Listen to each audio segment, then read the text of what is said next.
Hi, I'm OliverAge24 and you're watching Game Dev Corner. Subscribe for regular videos about making and marketing indie games. Occasionally, on the Game Dev subreddit and the Game Dev Facebook groups, I'll see a post where somebody says that they've never really played video games before, but they want to start making them.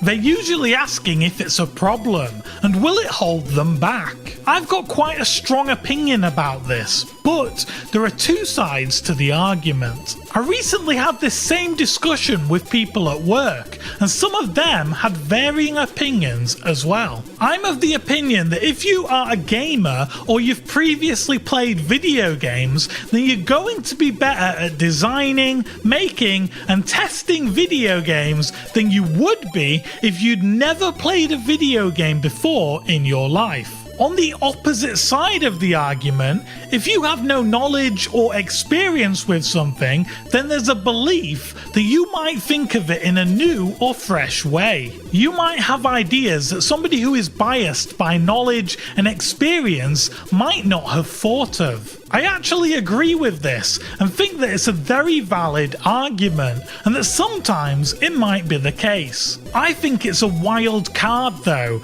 and you'd always need somebody who can interpret those crazy ideas and frame them within the established conventions of games. For example, if you know what to expect in an RPG because you've already played them, and then you're tasked with designing a new one, then you'll probably draw from your experience of the genre and use the conventions that work, but add your own twists on different aspects of the game. However, if you ask somebody that's never played a video game before to design an RPG, they'll probably come up with something that completely breaks all the conventions of what is typically in an RPG. I think there's a small chance that they'll design something that's quite interesting, but a much bigger chance that they'll design something that is overall not good or a hot mess.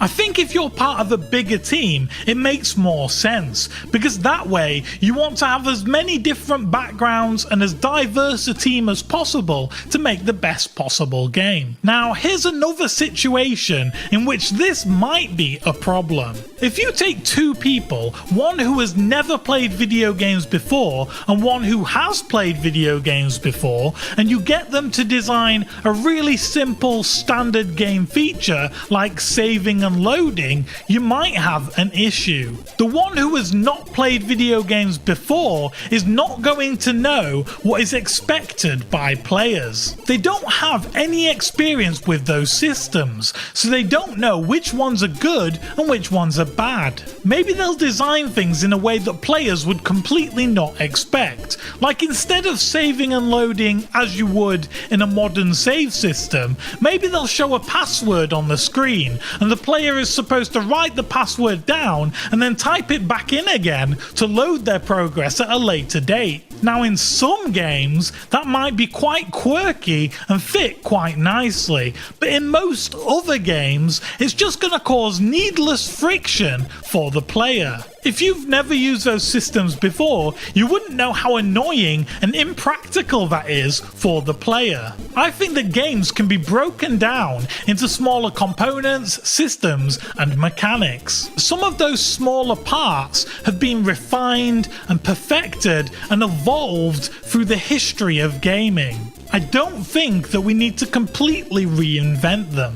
It's important to understand games as a product so that we can make informed decisions when we're creating our own. I don't really read books, so if I was to try and write one, I'm confident that I wouldn't follow traditional story arcs, structures, and the conventions that are established and expected. If you were to compare my first attempt at writing a book with the first attempt of somebody who has read loads of books, then chances are their book is going to be better than mine. I've only driven a car a few times in my life. I have a driving license and I passed my test, but you don't really need one in London because you can just use the underground. If you asked me to design a car, my car would probably be worse than somebody who has driven loads and is completely fanatical about cars.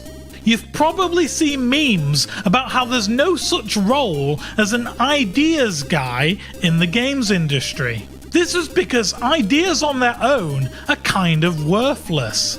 Execution is super important. If you know what good execution and bad execution look and feel like, then you have a better barometer for judging your own work. If you don't have any knowledge or experience to draw upon, then you're acting on gut feeling alone. Sometimes things might work out, but more often than not, you're not going to realise how much you don't know, and there's going to be tons of things that you don't think of. The most innovative games, products and services usually take something that already exists and change it slightly or build upon it. Or sometimes they take two things that already exist and combine them together. They typically don't reinvent every aspect of something from the ground up. Having an understanding of the audience that you're making your game for and relating to them and understanding which games they like and don't like will give you more reference points when it comes to making decisions about your own game.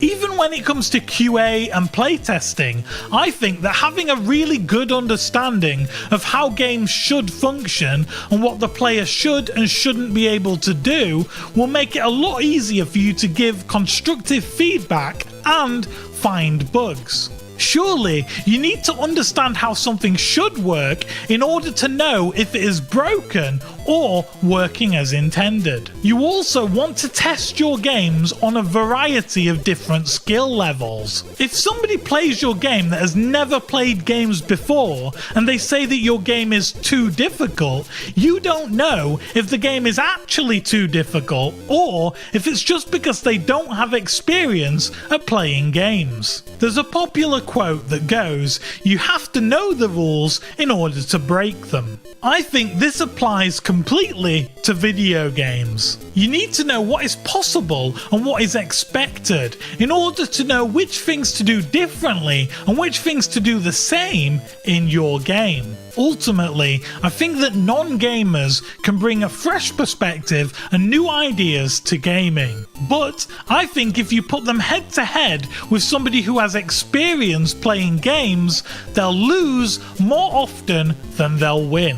They might have good intuition, but they'll lack knowledge and experience, both of which are very important. On the other hand, I also don't think that playing games instantly makes you good at designing, making, or testing them.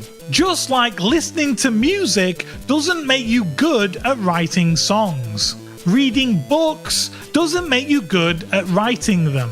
And watching films doesn't make you good at directing them. So, I think that if you're going to work on games anyway, then playing games will make you better at doing so. Why learn from your own mistakes if you can learn from other people's mistakes? Play games, work out what's bad, and make it good in your games. If you enjoyed this video, please subscribe and turn on notifications to find out about the next one. Jump into the comments below if you want to discuss anything from this video. Thanks for watching. Bye!